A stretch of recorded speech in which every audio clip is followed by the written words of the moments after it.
Mesdames et messieurs, bonsoir et merci de nous rejoindre sur ce plateau de Maki Hebdo. Voilà, je voudrais avant de démarrer cette émission saluer notre ami Gabriel Mbarga qui a maintenu cette émission à l'antenne pendant plusieurs semaines et vous pouvez justement le retrouver avec beaucoup de plaisir, je présume, dans la revue de presse africaine qu'il tient justement après notre journal télévisé du week-end. Et puis, bien sûr, vous pouvez également le retrouver dans Afro Night avec sa chronique qu'il présente d'ailleurs avec beaucoup de talent et une chronique fort savoureuse et talentueuse. Voilà, ceci étant dit, je voudrais vous présenter mes invités aujourd'hui. Il s'agit donc de Thiambel Guimbayara, de La Voix du Mali. Bonsoir Thiambel. Bonsoir Pascal. Voilà, Thiambel qui est un habitué de cette émission, je dirais presque qu'on ne le présente plus. Et à côté de Thiambel, nous avons quelqu'un qui nous rend visite pour la première fois. C'est Monsieur Bob Mbokosso. Voilà. Mboulaboué, voilà, Mbokosso, qui est donc homme politique congolais, venu de la RDC. Il est président du Parti du Rassemblement du Peuple pour la démocratie et le renouveau. Bonsoir Bob. Bonsoir. Merci de nous rejoindre. Et puis, il y a le plus congolais de tous les Italiens de Paris, c'est notre ami de Lugui Elongui. Bonsoir Lugui. Bonsoir Pascal. Voilà, ça va très bien. Voilà, je rappelle que Lugui Elongui travaille à Africasie, donc magazine, une publication qui est très très bien informée, très documentée sur les questions africaines, la géopolitique africaine et l'économie africaine. Et Lugui nous donnera la mesure de tout ce qu'ils savent dans leur rédaction. Et puis à côté de Lugui, un habitué de l'émission, je dirais, c'est un pilier de l'émission, c'est notre ami de Bois-Landry Consulting, Saliou Sissavané. Bonsoir Saliou. Bonsoir, bonsoir. Voilà, avec ces messieurs, nous allons faire un saut aujourd'hui sur le continent et puis on reviendra en France, peut-être en fin d'émission, pour parler de l'élection de François Hollande dans son rapport avec l'Afrique. Mais avant, nous parlerons de la RDC. La RDC où on parle de plus en plus d'une nouvelle rébellion au Kivu, qui est mené donc par un mouvement qui s'appelle le M23, voilà, en référence au 23 juin 2009, un mouvement inspiré donc du M23 sénégalais. Voilà, ce mouvement qui affirme vouloir défendre l'accord de paix du 23 mars 2009, ayant conduit donc le CNDP à se transformer en parti politique, voilà. Et puis il s'était donné comme chef, ce mouvement s'est donné comme chef le colonel Sultani Makenga, un proche du général Bosco Ntaganda, qui lui-même est, je dirais, traqué par la CPI, puisqu'on lui reproche d'avoir commis des crimes de guerre, d'avoir utilisé également des enfants soldats. Bosco Ntaganda, donc, qui est traqué, et nous en parlerons dans cette émission. Et la guerre a éclaté et elle a fait un déplacement de près de 23 000 personnes. Et puis ensuite, nous parlerons du Mali, le bourbier malien, comment sortir du chaos qu'il y a dans le nord, et puis comment sortir de l'imbroglio politique qui est installé à Bamako, où l'ex-junte est présente dans tout le processus de décision, malgré l'accord cadre du 6 avril qui prévoyait que la junte se mette légèrement en retrait et que Dioncounda Traoré conduise une transition de 40 jours et la CEDEAO a demandé 12 mois. On ne semble pas trouver d'accord, mais on va, avec nos invités, voir ce qui se passe au Mali. Et avant, je voudrais que nous regardions le sujet de notre ami Jérôme Gambo, qui nous donne un aspect du déplacement des populations provoqué par la nouvelle guerre du Kivu. C'est à partir du 28 avril 2012 que les réfugiés congolais ont commencé à franchir les frontières de la République démocratique du Congo pour gagner le Rwanda. Ils sont aujourd'hui plus de 3000 réfugiés hébergés dans le camp de transit d'Engamira à Gisenyi, à l'ouest du Rwanda, non loin de la frontière de la RDC, sur la rive nord du lac Kivu. 60% d'entre eux sont des femmes et des enfants. Cette affluence a causé ce vendredi le déplacement du ministre de la gestion des catastrophes et des réfugiés ainsi que le partenaire de ce ministère en vue de rendre visite à ces réfugiés et d'assurer leur bon accueil sur le territoire rwandais. Le ministre Gatsinzi Marcel a par après tenu une réunion d'urgence avec le partenaire et les autorités administratives locaux.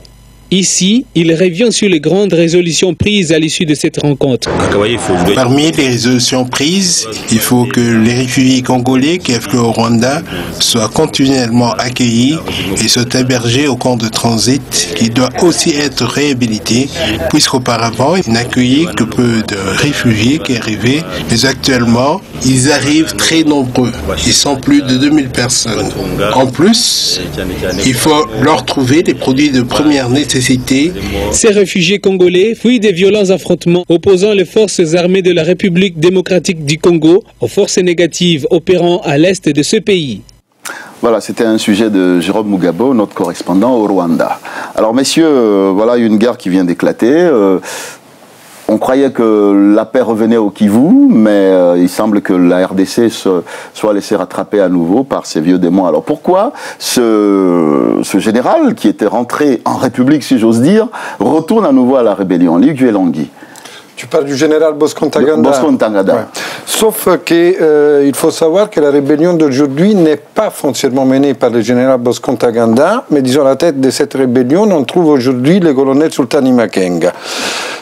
Ce n'est pas une nouvelle rébellion, en fin du compte. C'est une rébellion qui est issue de la rébellion historique du Congrès national pour la défense du peuple, et donc l'armée nationale congolaise, son aile militaire, dont les revendications qui ont été établies dans les accords de l'hôtel Yussi à Goma, capitale du Nord Kivu, le 23 mars 2009, quelques 2 mois après l'arrestation du général Laurent Nkunda, qui c'est l'ancien leader du Congrès national pour la défense du CNDP. Ces revendications, jusqu'à aujourd'hui, n'ont pas été exaucées par la contrepartie gouvernementale congolaise, et donc on a eu un mécontentement au sein de l'FRDC qui avait intégré ces éléments venant du CNDP, qui sont entrés en soulèvement en début du mois d'avril, et on a eu un regain de ces soulèvements dernièrement, d'où les affrontements d'aujourd'hui. Entre-temps, il y a eu une jonction entre cette situation de mécontentement de la part de la troupe sortant du CNDP, des soldats qui venaient du Congrès national pour la défense du peuple, et la situation particulière de Bosco Ntaganda. La communauté dite internationale, que probablement on devrait appeler communauté occidentale, a mis la pression sur le président mal élu Joseph Kabila pour qu'il arrête Bosco Ntaganda. Là, il faudrait aussi se poser la question: pourquoi, à ce moment-là, tout en sachant que ces problèmes auraient créé un phénomène de déstabilisation, parce que Bosco Ntaganda avait été l'artisan du côté du CNDP, et pour cela, d'ailleurs, on avait exclu Laurent Nkunda des accords de paix de janvier, février, et ensuite mars, finalement, 2009. Donc, on savait qu'on aurait créé des problèmes. Donc, vous pensez que la communauté internationale a manqué de jugement, a commis une maladresse en superposant les deux problèmes, en essayant d'arrêter Bosco Ntaganda au mauvais moment? Écoutez, moi j'ai une lecture qui est peut-être subjective. C'est que j'estime que le règlement des conflits dans cette zone du Nord Kivu dépend essentiellement du rôle clé du Rwanda. Donc je me dis que si la communauté internationale met la pression sur le président Kabila pour arrêter Bosco, ça me fait rappeler que Washington n'est plus aussi proche de Paul Kagame, et qu'on sait que M. Obama a pris ses distances avec le régime de Kigali, et que c'est peut-être ça qui fait que la communauté internationale peut se permettre de faire pression sur Kinshasa pour l'arrêter. Et je vois mal, à moins de me tromper, le Rwanda accepter l'arrestation de M. Bosco. Bosco Ntaganda. Voilà. Monsieur Bob, quel est votre avis sur la première lecture que vous faites de cette question? Pourquoi on n'arrive pas à arrêter Bosco? Pourtant, il semblait qu'il était à portée de main, et puis soudain, il continue d'échapper à ses poursuivants. Bon, je pense que, tout d'abord, les images que vous avez montrées, ce n'est pas la première fois qu'on a vu ce genre d'images. Ça fait 15 ans, si pas plus, la population du Kivu n'arrête pas de souffrir n'arrête pas de se déplacer. Ils connaissent pas mal d'atrocités là-bas. Il y a des cas de viol, des cas d'assassinat ciblés, mais c'est vraiment leur lot quotidien. Donc, on aurait souhaité que vraiment ces gens d'images, qu'on ne les voie plus. Malheureusement, nous sommes revenus encore aujourd'hui à ces situations. C'est pour ça que je dis que la RDC s'est laissé rattraper par ces vieux démons. Voilà. Maintenant, je vais revenir un peu sur ce qu'a dit notre ami Luigi. Moi, je crois que les problèmes qui se passent au Congo, il est vrai que si aujourd'hui, il y a l'histoire de Tangana qui est revenue, c'est à la suite de la condamnation de Thomas Lubanga à la CPI. Thomas Lubanga a été condamné à la CPI, hein, c'est encore un chef de guerre congolais, proche de Bosco Tangana, condamné à la CPI, mais le nom de Tangana a été cité. C'est pourquoi des associations, des organisations internationales, ils ont eu que tiens, mais si l'autre là, Thomas Lubanga, est condamné, mais pourquoi pas Bosco, qui était son bras droit, d'où le renouvellement de... Il a dû s'illustrer dans certains actes. Ah oui, parce qu'en Uturie... C'est pas par hasard qu'on l'appelle Terminator. Parce qu'il n'arrêtait pas de terminer les gens là-bas en Uturie. Il était le second, justement, de Thomas Lubanga, qui aujourd'hui est condamné. Donc il était tout à fait normal qu'il soit arrêté. Mais depuis 2006, que ces mandats courts, le président Kabila n'a jamais voulu mettre la main sur Bosco Tangana, parce que pour lui, il disait que Bosco Tangana, il préfère privilégier la paix et non la justice. Mais je suis à part ça que on ne peut pas diriger un pays, il n'y a pas de paix sans justice, quoi. Donc ça, faut pas il n'y a pas de paix sans justice. Mais il n'a jamais voulu arrêter Bosco Tangana. C'est le sentiment que la situation vous donne. Mais depuis longtemps, il a dit ça lui-même. Il a toujours déclaré que je ne peux pas l'arrêter parce que pour moi, la paix est plus importante que la justice. Mais aujourd'hui, il a changé de position. Mais est-ce que réellement a-t-il changé de position? Sur la pression de la communauté internationale, comme l'a dit le Guy. Non pas seulement il a changé de position, mais il a changé de stratégie. Parce qu'en fait, la communauté internationale veut prendre le Tangana pour le juger à La Haye, ces pays. Kabila dit que non, nous voulons l'arrêter pour le juger au Congo. Vous comprenez? Parce que le juger Tangana à la CPI, mais il y aura beaucoup d'officiers militaires qui seront éclaboussés. Si pas, comment dirais-je, le sommet de l'État congolais qui sera complètement décapité. C'est un témoin gênant qui aurait beaucoup de choses à dire. Effectivement. Donc il est hors de question qu'il aille à la CPI. On voudrait les juger au Congo. Mais quelles sont les structures capables de juger Tangana au Congo? Il n'y a pratiquement rien. Donc on veut substituer Tangana, comment dirais-je, à la justice, alors qu'il y a beaucoup de gens qui veulent vraiment que Tangana soit réellement jugé. Mais aujourd'hui, que Tangana soit jugé à la CPI ou même au Congo, que Tangana soit mort, la vraie question aujourd'hui, est-ce que la question de Kivu sera pour autant réglée? La question de fond... Parce qu'un procès ne règle pas les problèmes. Mais moi je pense que ça serait déjà un pas, hein, parce que les victimes se retrouveront, ils verront quand même qu'il y a une justice quelque part. Mais ce n'est pas pour autant que les problèmes de fond seront résolus. C'est pourquoi quelque part nous disons que nous, dans notre parti, le RPDR, nous disons que oui, il y a un problème Bosco Tangana, mais on doit aller au-delà de Bosco Tangana. Parce qu'aujourd'hui, il y a Bosco Tangana. Mais hier, c'était Koudamatoire. Et tout à l'heure, on nous parle de celui qui a remplacé Tangana aujourd'hui, Sultani. On a connu bien avant lui Moutebousi. Ça continue. Et tous ces gens-là, quand vous essayez un peu de fuir, ils viennent toujours de Rwanda, ils sont toujours contrôlés par le pouvoir de Kigali. C'est ce que je disais. Allons-y, le rôle clé du Rwanda. Voilà. Donc vous pensez qu'on ne peut pas régler ce problème sans... Allez-y. Juste une phrase. Oui. J'ai l'impression que le CNDP est à l'articulation, en termes de réseau parallèle, entre le pouvoir de Kigali et des officiers ou des politiques congolais sur tout ce qui est commerce frauduleux des mines et tout. Voilà. Tchambel, votre première réaction sur ce premier tour de table? Ce qui retient mon attention dans cette première intervention, c'est que c'est le fait d'alerter l'opinion internationale congolaise sur l'existence des réels problèmes d'un malaise au Sud Kivu. C'est de s'attaquer à cette problématique et d'essayer de résoudre avec l'implication de l'Ouganda et de la communauté internationale. Si la communauté internationale devait faire un poids, peser de son poids, si elle pouvait peser encore de son poids, c'est d'essayer de trouver à ce moment-là, au moment où Paul Kagame est en relative rupture, où n'a plus la force dont il se prévalait depuis longtemps dans cette zone-là. Donc, c'est de peser de toutes ses forces sur cela.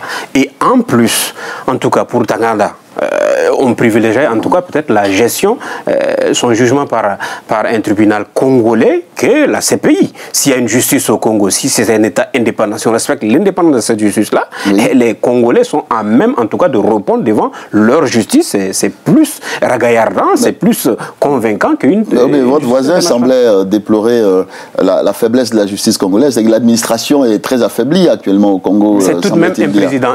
Il l'a dit lui-même, il y a tellement d'officiels. Oui, bien sûr. Il y a tellement de politiciens qui sont impliqués, et d'officiers qui sont impliqués dans ces trafics de richesses minières avec le Rwanda. Donc, par les réseaux parallèles du CNDP qui n'ont pas intérêt à ce que ce monsieur soit jugé à la haine. Non, on ne va pas seulement le citer seulement par rapport à l'intérêt de quelques officiers ou du non-intérêt de quelques officiers. C'est quand même une question de légitimité, une question de justice, une question d'État. L'État congolais est à même de juger ses fils que d'aller les traduire devant. Pourquoi Bush n'est pas traduit devant la CPI? Pourquoi notre président parlez de façon normative, on parle de la réalité. La réalité, c'est le rapport de force. Effectivement. Il y a ce qu'on veut, ce dont on rêve, et puis il y a les faits, il y a la réalité. Pardon, monsieur Pascal, juste un petit mot. Allez-y. Et après vous, on écoutera, après lui dit, et on écoutera le Premier ministre congolais qui justement s'est adressé au Parlement. Et il a beaucoup de bonnes intentions et on verra si vous me direz s'il est capable de réussir ou pas. Ben, je veux dire, c'est-à-dire que là, nous sommes en train de parler de Bosco Ntaganda. Mais qui est Bosco Ntaganda? Vous savez, le Congo a connu, juste après la chute de Mobutu, lorsque Laurent Désiré Kabila est arrivé. Arrivé au pouvoir, il a nommé comme chef d'état-major de l'armée congolaise un monsieur qui s'appelait James Kabarebe. Il fut le chef d'état-major de l'armée congolaise. En nous présentant Kabarebe comme étant un Tutsi congolais, comme un Munyamulenge. Mais là où nous sommes en train de parler là, et plutôt Kabarebe, James, il est le ministre de la Défense du Rwanda. Voilà. Mais avant d'être ministre de la Défense, il était chef d'état-major de l'armée rwandaise. Après avoir été chef d'état-major au Congo, il est devenu chef d'état-major au Rwanda, aujourd'hui ministre de la Défense. Il a été aussi l'un des mentors de Joseph Kabila. Maintenant, Bosco Ntaganda, par exemple. Mais Bosco Ntaganda, c'est pas moi qui l'ai dit. Si vous lisez l'arrêt de la CPI, mais on lui dit clairement qu'un sujet rwandais. Donc Bosco Ntaganda, comme tous les autres qu'on a voulu nous faire passer. Attends, je ne suis pas anti-égalité. Très bien. Alors, je vais passer la parole à Luigi. Oui, moi, je suis aussi désolé que c'est une interprétation politique un peu réductrice, le fait de mettre sur le dos du Rwanda tous les problèmes qui se passent en RDC. Allez-y, Luigi. Je vais souligner pourquoi il y a les problèmes au Kivu. Et depuis combien de temps et pour quelles raisons il y a des atrocités, des violences dont les populations civiles souffrent au Kivu? C'est depuis 1994 quand, avec l'aide de la France, les milices génocidaires des FDLR, qui se seraient appelées après FDLR, sont arrivées au Kivu. Bien sûr. Ensémant la désolation, la mort, les pillages et surtout la haine entre les différentes communautés ethniques. C'est ça la bataille que certaines forces du Kivu ont engagée contre ces FDLR. Donc c'est clair qu'au niveau du commerce transfrontalier, les Rwandais profitent des ressources minières du Kivu. Mais jusqu'à 2009, les CNDP, et ça, il y a des rapports des Nations Unies, des organisations gouvernementales, n'ont jamais exploité les mines, premièrement. Et deuxièmement, moi je voudrais dire aussi, les problèmes de la RDC, les problèmes des appétits des puissances étrangères et régionales, c'est vrai tout à fait qu'il est lié au fait que c'est un pays richissime, qu'on est triste de les voir dans cet état, parce qu'il pourrait être une puissance mondiale moyenne, le Congo, tranquillement. Sauf, où est-ce qu'il se trouve les gros des ressources de la République démocratique du Congo? Il ne se trouve pas au Kivu, il se trouve au Katanga. Et c'est pour cela que les grandes puissances mettent les grappins pour contrôler la situation et ont mis pratiquement le pays sous tutelle. Maintenant, de cette tutelle-là, on devrait essayer aussi de s'en sortir. Moi, je pense du côté congolais. Et l'une des manières de s'en sortir, c'est de créer des institutions fortes et capables dans la justice. La justice. Là, je ne suis pas trop d'accord sur le fait qu'on délègue à cette Cour pénale internationale qui agit d'une manière manière sélective. Parce que moi, je dis Bosco Ntaganda, mais les chefs des FDLR, le général Sylvestre Mudakumura, qui est là, il n'y a pas mandat d'arrêt contre lui? Donc, il y a anguille sous roche, il y a quelque chose qui ne va pas. Très bien. Alors, messieurs, avant qu'on continue, je voudrais quand même qu'on regarde un extrait de la déclaration devant le Parlement du Premier ministre de RDC, des images que nous a rapportées Elzan Doumbé. On écoute donc M. Matata Ponyo, le Premier ministre. L'amélioration du vécu quotidien du Congolais qui comprend, outre le pouvoir d'achat et le panier de la ménagère, la sécurité, la liberté d'expression et les conforts dans l'existence quotidienne. Soyez-en rassurés que cette problématique constitue une priorité de votre gouvernement. Les souffrances, les déplacements forcés, les tueries dont nos populations sont victimes depuis trop longtemps nécessitent une attention particulière du gouvernement que nous avons la lourde tâche de diriger. Mon gouvernement fera donc une opération qui engagera les moyens militaires, les moyens diplomatiques, les moyens financiers et politiques mis à notre disposition. Voilà. C'est clair, le Premier ministre met l'accent sur la sécurité, il parle d'une opération militaire sans doute, dans laquelle le gouvernement mettra tous les moyens. Oui, dans un pays dont le budget est équivalent, je parle de la RDC, 70 millions d'habitants, dont le budget est équivalent au budget militaire de l'Algérie. Donc c'est pour vous dire, et qui a un PNB par habitant en deçà de celui de la Somalie, qui est un pays en guerre depuis plus de 20 ans. Donc ça relativise les propos de monsieur. Tout à fait. Parce qu'il n'y a pas armée nationale en RDC. Ça, c'est un État failli. Voilà, c'est un État failli. Vous pensez qu'on est juste dans le domaine de l'incantation. Il y a l'armée nationale. Et quand les observateurs étrangers, excuse-moi mon frère, quand les observateurs étrangers disent qu'il n'y a pas d'armée nationale par manque de volonté du pouvoir politique congolais, c'est vrai peut-être, mais ils ont mis de dire par manque de volonté politique aussi de la part des puissances étrangères qui se disent impliquées dans la construction de l'armée, mais évidemment, ils n'ont pas fait grand-chose jusqu'à maintenant. Ils n'ont pas intérêt à ce qu'il y ait une véritable armée. Ils n'ont pas intérêt que ce pays ait une véritable armée. Est-ce que vous partagez l'avis de Legui? Certainement, c'est une instrumentalisation de cette armée congolaise, cette vaillante armée congolaise qui, quand même, à plusieurs reprises avec Kabila père a tenté une reconstruction, Kabila fils a tenté une reconstruction, un contrôle, il y a une immixtion, il y a une ingérence dans cette armée-là qui l'affaiblit, qui l'asservit aujourd'hui. Mais c'est au peuple congolais de prendre ça en compte avec une politique forte, avec des chefs d'État, même s'il est aujourd'hui difficilement élu, et ils peuvent quand même, pour son indépendance, il n'y a pas d'indépendance possible au Congo s'il n'y a pas une politique dirigiste claire, clairvoyante, s'il n'y a pas une justice, s'il n'y a pas une armée forte pour libérer le peuple congolais. C'est quand même un pays continent, un pays vaste. L'Afrique a tout intérêt à ce que ce pays se rétablisse, puisse rebondir, parce que de là, on peut partir pour une indépendance de l'Afrique. La situation du Congo dépend de sa classe politique, de son personnel politique.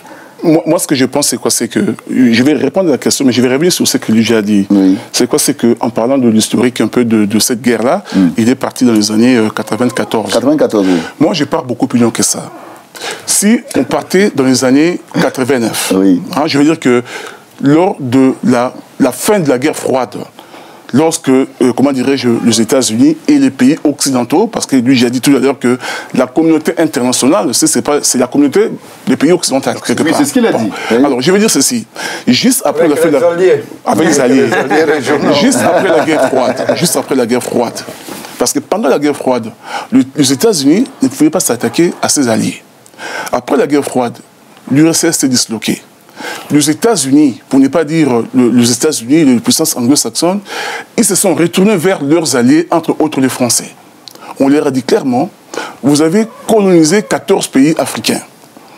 Vous avez eu des avantages dans ces pays-là. Le moment est venu de redessiner la carte, comment dirais-je, africaine. Nous voulons maintenant, nous aussi, avoir notre part en Afrique. Et c'est pourquoi d'ailleurs... Donc vous pensez qu'il y a eu une nouvelle conférence de Berlin, entre guillemets? J'arrive.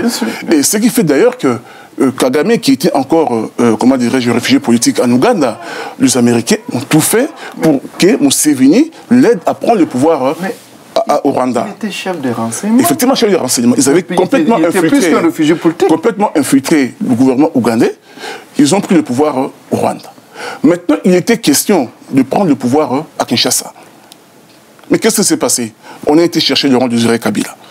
Laurent Désiré Kabila est arrivé, mais avec, comment dirais-je, avec des conditions. On ne fait pas des toits un président pour rien comme ça. Il faut signer des accords. Tout cela est lié au jeu des puissances. Mais bien sûr, et parmi ces accords, il était question que l'Est du Congo soit contrôlé par le Rwanda. Très bien. Alors, et aujourd'hui, alors, ma question est, je répète ma question. Aujourd'hui, est-ce que la solution réside dans la classe politique congolaise ou pas? Moi, je dis non, malheureusement.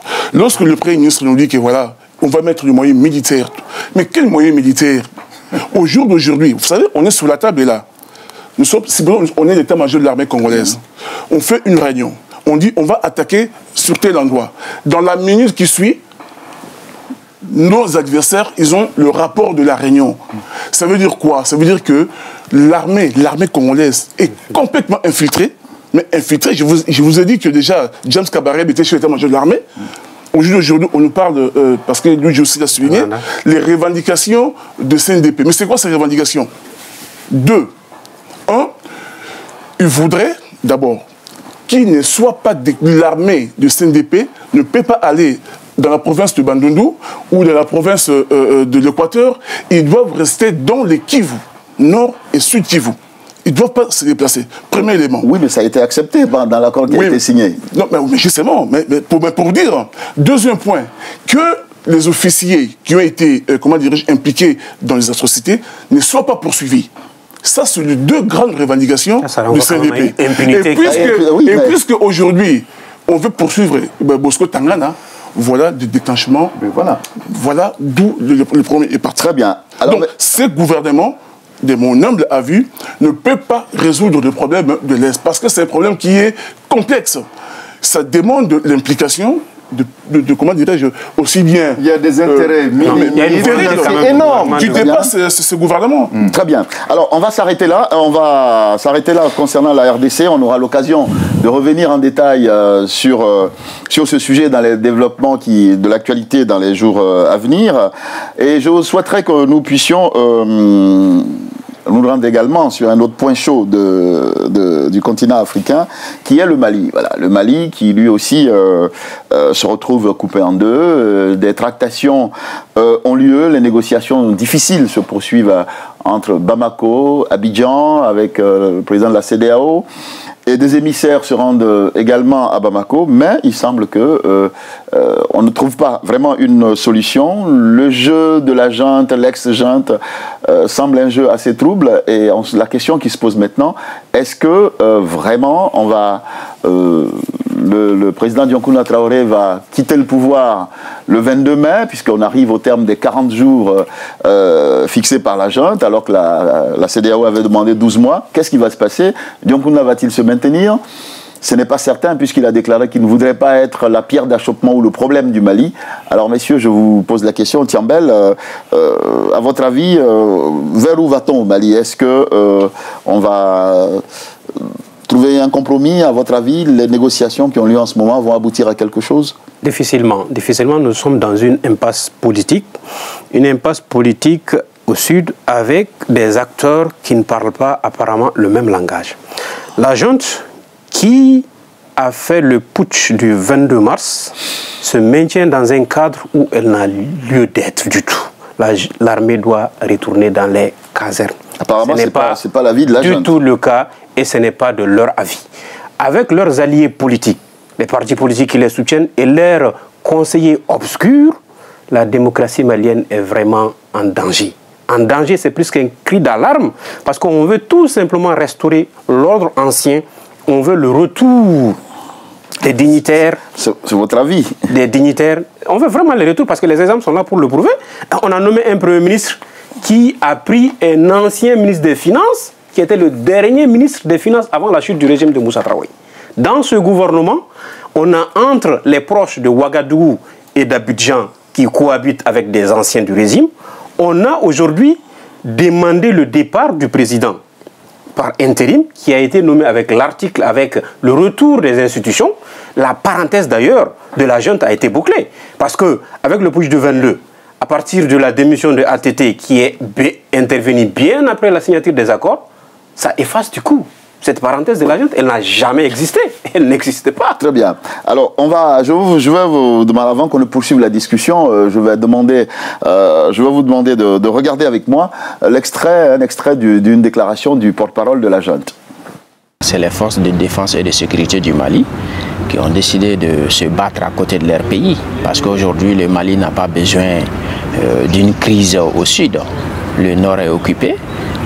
L'objectif de tout militaire malien, de tout patriote, doit être de sauver le nord du Mali, de mettre fin à la partition de notre pays. C'est dans ce cadre-là que les forces de défense et de sécurité ont pris les responsabilités pour chasser les bérets rouges, pas tous les bérets rouges, mais certains bérets rouges qui ont pris position au niveau de la radio, le RTM, au niveau de l'aéroport, et qui ont voulu monter à Kati pour déloger le capitaine Aya Sanogo, le CNDRE en un mot. Voilà, c'était un extrait du porte-parole de la junte en France. Bon, c'était au moment où il y a eu ce qu'ils ont appelé le contre-coup d'État. Tiambel, vous n'avez pas la parole. Monsieur Mariko est le leader estudiantin des années 80 du mouvement estudiantin. Oui. Un civil qui devient porte-parole des militaires. C'est quand même confus. Ça veut dire que les militaires ont une branche civile, c'est un mouvement politique. Alors voilà, donc c'était juste pour revenir, pour recentrer un peu le débat. Alors, aujourd'hui, la junte dit, voilà, pas question d'aller au-delà de 40 jours. Est-ce que vous pensez qu'ils vont trouver un compromis, Saliou, par rapport au fait que le délai approche? Nous sommes le 12 mai. Dans 10 jours, Dionkuna c'est fini, ou vous pensez qu'on va trouver une solution, faire appel à quelqu'un comme IBK, Ibrahim Boubacar je suis un peu d'accord avec ce que disait M. Tiambel. C'est qu'on a l'impression qu'un système qu'on pensait révolu est en train de réémerger. Et ce système, les intérêts de ce système rencontrent ceux de la junte.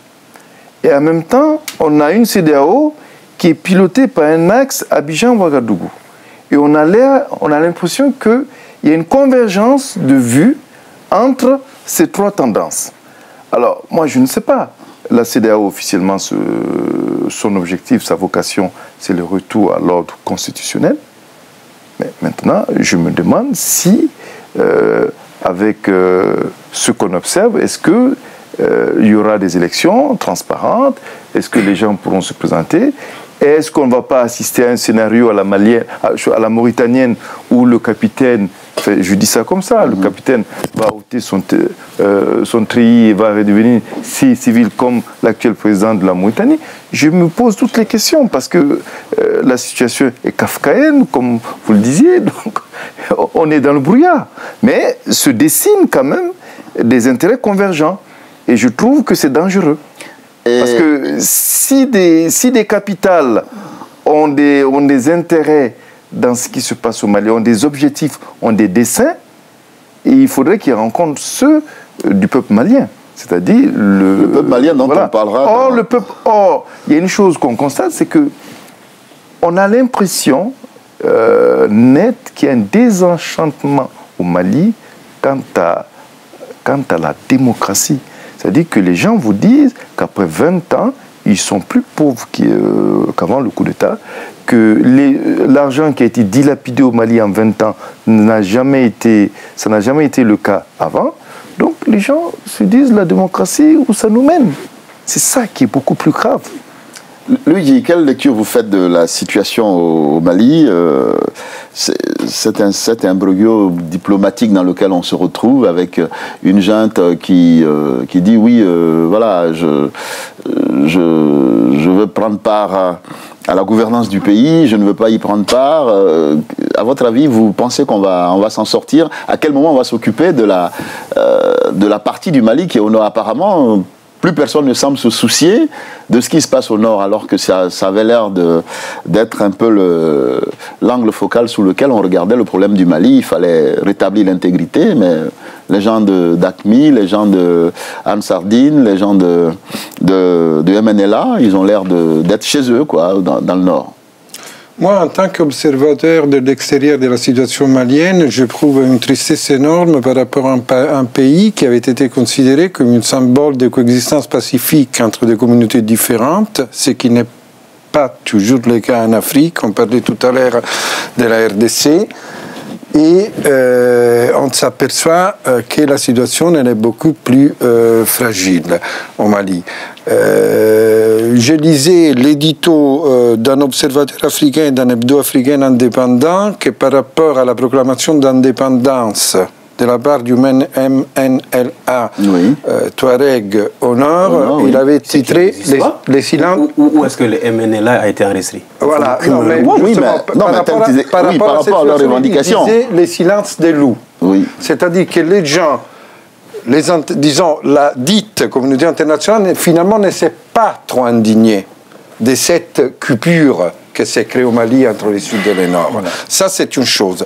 Sauf que moi, je ne voudrais pas systématiquement interpréter ce qui se passe dans un pays en Afrique en proie au trouble, à la honte de l'ingérence étrangère qui est très importante et qu'il ne faut jamais sous-estimer, mais qui n'est pas la seule. Je veux dire que s'il y a un problème, il y a aussi quelque chose, il y a quelque chose qui n'a pas été résolu, il y a quelque chose de la part de la dirigeance qui n'a pas été résolu. Et là, je voudrais poser une question à mon frère et confrère malien, parce que je ne connais pas trop bien les dossiers, mais je ne le dis pas dans un sens polémique du tout, je te pose carrément la question. Comment ça se fait que la junte militaire, elle a été appuyée au Mali par des forces politiques qui sont des forces politiques et qu'on ne peut pas ne pas considérer comme des forces politiques panafricanistes et progressistes, dans lesquelles on retrouve des personnes comme Aminata Traoré, comme Boubacar Boris Diop. Comme Ibeka. Il n'a jamais appartenu à un parti, Aminata Traoré. Non, mais d'accord. Non, mais je veux dire, ce sont des forces. C'est quand même des politiques. On considérait que c'était des personnalités. Et comment ça se fait que... On considérait que c'est des personnalités qui... Je ne le dis pas polémiquement, je le dis pour... C'est pas un hasard si les rumeurs qui viennent de Bamako font état d'une sorte de faveur que la junte porterait sur Ibeka pour conduire la transition, la suite. Les rumeurs courent aujourd'hui à Bamako, comme quoi on avance le nom de 3 personnalités au bout des 40 jours, puisque le président le président par intérim ne veut pas, malgré que la situation l'exige, la situation du pays l'exige pour récupérer le nord, pour sécuriser le nord, parce qu'on ne peut pas parler d'indépendance dans ce cas. On parle du nom de l'archevêque de Bamako, on parle du nom de Ibeka, qui aussi a été premier ministre de Alpha Omar Konaré pendant... Et qui aurait soutenu la junte au début. Qui est un des soutiens de la junte, selon encore les mêmes sources à Bamako.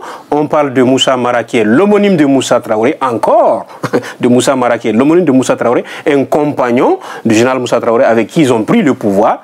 Tout compte fait, la situation est que on s'est référé à l'article 36 pour le retour des institutions. Et cet article 36 est explicite. Il renvoie à 2 autres articles dans la Constitution du 25 février 1992.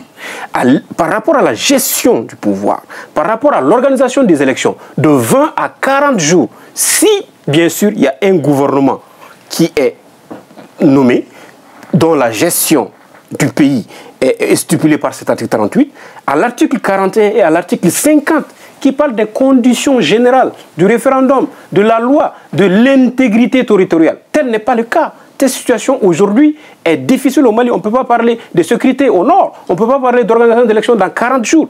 Donc, une transition, à mon avis, doit être menée par celui qui a la clé de la situation, celui qui a le mandat de cette constitution pour la conduire. Mais si tel n'est pas le cas et que lui-même accepte de se retirer, on ne va pas nous ramener l'église, alors qu'on a 90% de musulmans. On ne va pas nous ramener un jeune maire d'une commune urbaine de Bamako pour diriger, sauf si, en ce moment, il y a des enjeux cassés. Pour répondre à la question de Lugui par rapport au soutien de ces partis politiques ou de cette personnalité, de ces mouvances, on va dire.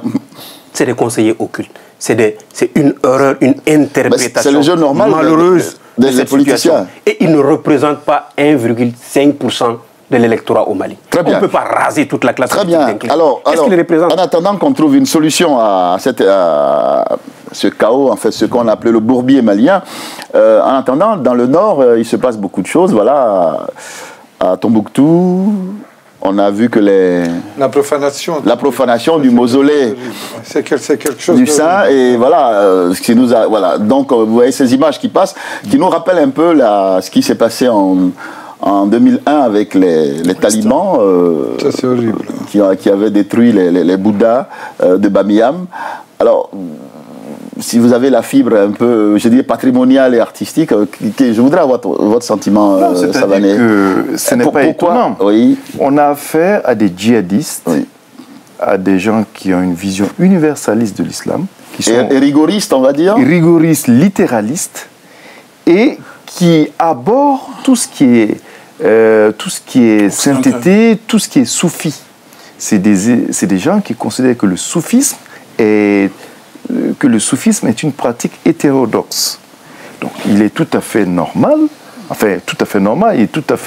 ça ne devrait pas étonner de voir ces gens, comme on l'a vu en Afghanistan, vous le rappeliez tout à l'heure, que ces gens s'attaquaient à des personnalités vénérées par la population.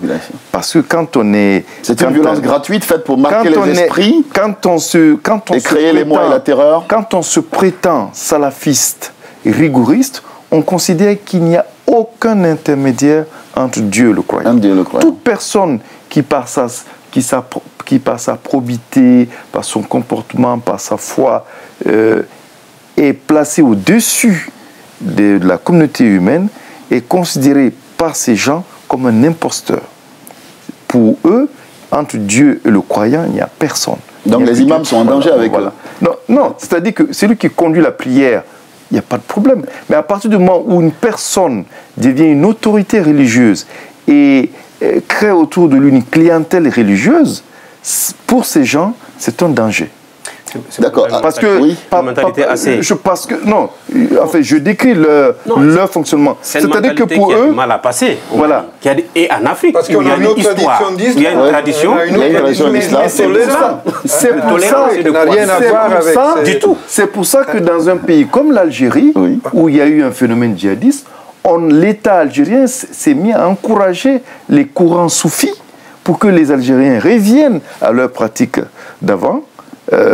Parce qu'ils estimaient que cette forme de djihadiste universaliste, c'est-à-dire qui va au-delà des frontières, qui est pour la reconstruction de la Oumma et qui se prétend porteuse du vrai islam, ils avaient estimé que ce courant était dangereux. Voilà. Je ne donne pas longue vie à cette pratique, parce qu'en Afrique, au Mali précisément, l'islam a une histoire. Il y a l'empire tout couleur de l'âge Omar qui s'est bâti sur ça. Il y a l'empire de la Dina de Amdalaï qui s'est bâti sur cet aspect-là. On ne peut pas le balayer. Et donc difficilement, ces djihadistes resteront dans le cœur. Ils marqueront une rupture, ils resteront dans le cœur de ces populations. Et les populations ont intégré une vision. Les 333, il n'y a pas un Touareg là-dedans. C'est des Arabes. Et les Arabes ne vont pas laisser. Et puis surtout, c'est un patrimoine mondial classé par l'UNESCO. Alors justement, je vous invite à écouter la déclaration de la directrice générale de l'UNESCO. Déclaration donc sur des images qui nous ont été fournies par l'UNESCO. Nous avons appelé plusieurs fois, j'ai alerté la communauté internationale, le gouvernement de Mali, tous les États concernés, les pays voisins, l'Union africaine, parce que pour nous, ce n'est pas acceptable au XXe siècle de faire une atteinte à un site de patrimoine mondial. Nous avons été tout le temps en contact avec les gestionnaires, avec les imams sur place. Je vais envoyer immédiatement une mission de la part de l'UNESCO, de la part de mon équipe et du comité du patrimoine mondial, de faire une évaluation et aussi de parler avec les autorités maliennes sur les pas à suivre. Il ne faut pas permettre qu'il y ait des autres lieux aussi, sites qui soient soumis à une telle, je dirais, profanation. Voilà, donc c'était la déclaration de l'UNESCO, donc qui protège donc ce genre de patrimoine, et on a vu donc cette déclaration complètement attristée et tout à fait désolée. Alors messieurs, on arrive dans la partie de l'émission où nous allons passer en revue quelques points d'actu. Je vais vous demander les uns et les autres les points d'actu qui auraient retenu votre attention, et je commence par Saliou-Si Savané. Je parlerai de la situation conflictuelle qui existe entre les deux Soudans. C'est-à-dire qu'il C'est vraiment dommage. Depuis cette indépendance acquise en 1956, on a l'impression qu'on rejoue continuellement le même film. Hein, c'est la malédiction de la richesse du sous-sol. C'est pas seulement ça, c'est que je suis étonné que les États-Unis d'Amérique, qui s'étaient engagés pour la signature de cet accord de paix en 2005, ensuite qui ont soutenu l'indépendance du Sud-Soudan, soit à ce point donne l'impression de n'avoir plus de vision, et bon, on menace de sanctions l'un et l'autre, alors qu'ils ont la possibilité d'agir sur le Sud-Soudan. Ils avaient promis au Nord de lever les sanctions si le Sud accédait à l'indépendance dans la paix. Ils ne l'ont jamais fait.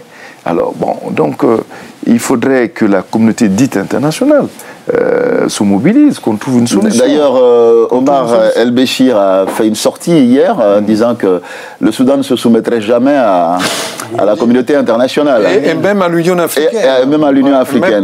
Non, c'est-à-dire que c'est très simple. Très bien. À partir du moment où il y a des mouvements rebelles, dans le Nil bleu, dans le sud Kordofan, dans le Darfour, qui ont fusionné, et que ces mouvements sont liés au SPLA, donc à l'armée du Sud-Soudan. Sans oublier que les commandants des rébellions du Sud-Kordofan et du Nil bleu ont eu un compagnonnage de guerre avec les officiers du Sud-Soudan. Donc, tant que la communauté dite internationale ne fera pas le nécessaire pour que Djouba cesse de soutenir ces rébellions, croyez bien que Khartoum ne baissera pas la garde aussi. Ne baissera pas la garde. Louis, votre point d'actu sur le continent? Écoute, pas grand-chose, parce que mon attention a été retenue par ce qui se passe dans les Grands Lacs et par la situation sahélienne aussi. Je voudrais dire la chose que je n'ai pas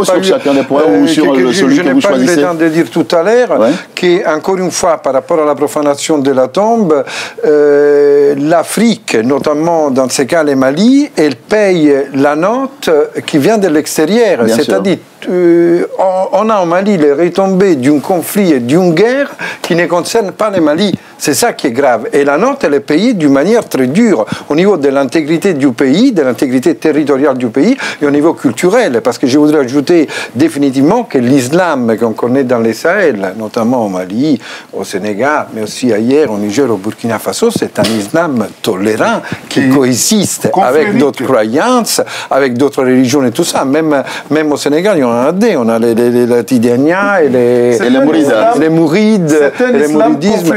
Et tout ça, alors que cette vision djihadiste, ça n'a rien à voir, ça vient de l'extérieur, ça vient d'une guerre qui concerne l'Occident et disons et certaines mouvances issues du monde du proche, du Moyen-Orient et dans la péninsule arabique et qui n'a rien à voir avec. Et c'est les Maliens qui payent la note. Sauf que dernière question, tout ce phénomène-là se justifie, non, se justifie pas, je vais dire, ça peut arriver parce qu'il y a un problème de leadership et de gouvernance. Très bien. Ce ne tombe pas du ciel. Très bien. C'est ça le problème. Très bien. Il nous reste 4 minutes. Je voudrais que Tiambel nous fasse un point d'actu. Celui qui aurait retenu mon attention au-delà de la situation conflictuelle du Mali est difficile, de l'embroglio politico et de l'occupation du Nord avec cette profanation dont on a condamné, c'est bien sûr la revision de la vision france-africaine avec la rupture de cette politique prônée par la France-Afrique avec l'avènement de François Hollande à la qui a dit qu'il allait expurger, répudier les miasmes de la France-Afrique. Donc, ça veut dire qu'il y avait des liens consanguins qui n'étaient pas bien. On parle de répudiation, c'est pas un mot choisi au hasard. L'histoire politique du Mali est une occasion quand même qui lui est donnée pour joindre l'acte à la parole. On espère qu'il joindra l'acte à la parole. Très bien, il reste 3 minutes. Je vous laisse 1 minute 30 à Bob. Je voulais juste dire que je suis d'accord avec Luigi lorsqu'il dit que il ne faudrait pas que les Africains aient toujours tendance, lorsqu'il y a un problème qui se pose en Afrique, de voir toujours l'étranger, toujours les Occidentaux, tout cela. Il a complètement raison. Mais en même temps, je vais dire que les problèmes que connaissent l'Afrique a 2 types de causes. Des causes d'ordre interne et externe. Mais les problèmes d'ordre externe... C'est ce que je vous disais, est-ce que l'Afrique n'est pas malade de sa classe politique? Mais là, je dis ceci. Je dis tout simplement qu'aujourd'hui, on a bien vu que lorsque, au niveau de l'OIA, les années 63, lorsqu'ils ont créé l'OIA, le père fondateur des indépendances africaines, ils ont mis en place le sacro-saint, les territoires, le principe, l'intangibilité des frontières. Et à partir du le droit d'ingérence, ça fait voler ce principe à toucher à ces principes-là. On a vu le Soudan divisé en deux. Là, maintenant, le Mali, puisqu'on est dans le dossier malien, si on ne fait pas attention, ça va être divisé à deux. Si on ne fait pas attention, le Congo sera balkanisé. Si on ne fait pas attention, la Libye sera balkanisée. Sarkozy avait avancé l'idée. Non, mais c'est pour dire qu'au jour d'aujourd'hui, je pense qu'on ne peut pas comprendre le problème interne de l'Afrique si on ne faisait pas une analyse géopolitique. C'est-à-dire que quels sont les rapports qui existent entre la dynamique interne et l'externe. Et là, moi, je pense que par rapport au Mali... La richesse existe partout au Congo. Vous pensez que si on le divise en plusieurs États, ça ne marcherait pas? Mais je veux dire que si on essaie de mietter les États, c'est pour mieux les exploiter. Oui. Mais ça va rapidement, il y a un officier de l'armée américaine qui s'appelle Ralph Peters, qui a théorisé là-dessus. Il a repris les thèses de Henry Kissinger sur l'instabilité constructive. On crée une instabilité, mais il y a un agenda derrière. À mon avis, c'est ça. Très bien. Plus que la balkanisation. Parce qu'avec l'instabilité, il peut contrôler autant que... Parce qu'il ne faut pas oublier que chez eux, c'est 5 millions de morts. Tout à fait. On n'en parle pas. On n'en parle pas, personne. Qui en parle? Très bien, on parle de Canada. Alors, messieurs, je vous remercie. Il nous reste à peine une minute. Il nous reste à peine une minute d'émission. Je voudrais en profiter pour vous présenter le numéro de Africasie qui est actuellement en kiosque, qui fait un dossier fort documenté. Sahel, la stratégie du chaos. Voilà, Sahel, la stratégie du chaos. Et puis à l'intérieur, vous trouverez un article remarquable de notre ami Luigi Elongi qui s'appelle Poker menteur à l'Est, un article consacré justement au Kivu et qui nous parle de la situation actuelle avec en illustration la photo de Bosco Ntaganda, voilà, dont nous avons abondamment parlé sur ce plateau. Alors, ce numéro est encore en vente en kiosque jusqu'à la fin de ce mois. Africasie est souvent présenté sur ce plateau parce que c'est un des magazines qui, au plan géopolitique, reflète assez fidèlement la réalité africaine. Voilà. Sur ce, messieurs, je voudrais vous dire merci. Je rappelle que j'avais sur ce plateau Thiambel Guimayara de La Voix du Mali. Monsieur, merci d'être venu. Bob Mbokosso. Je peux remercier mes électeurs? Non, puisque... Parce que j'étais candidat aux élections. Je voulais le distribuer. Oui, on aura l'occasion de vous offrir un plateau politique pour vous adresser à vos électeurs. Donc, Bokbola Mbokosso, qui est maintenant venu nous voir, je rappelle que vous êtes le président du RPD, Rassemblement du Peuple pour la démocratie et la reconstruction. Du renouveau, pardon. Et puis, il y avait Luigi Elongi qui était venu nous voir, et ça fait bien longtemps. On vous a retrouvé avec beaucoup de plaisir. Merci. Il est donc à Africasie. Vous avez vu la passion avec laquelle il défend le continent africain. Et puis, à côté de Luigi Elongi, il a pu également insuffler sa passion pour l'Afrique à Sali aussi Savané de Bois Landry Consulting. Merci. Voilà, quant à moi, il ne reste plus qu'à vous remercier, à remercier également toute l'équipe technique qui nous a accompagnés sur cette émission.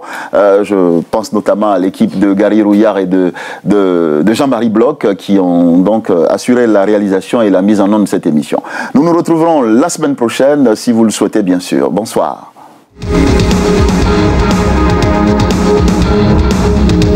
Thank you.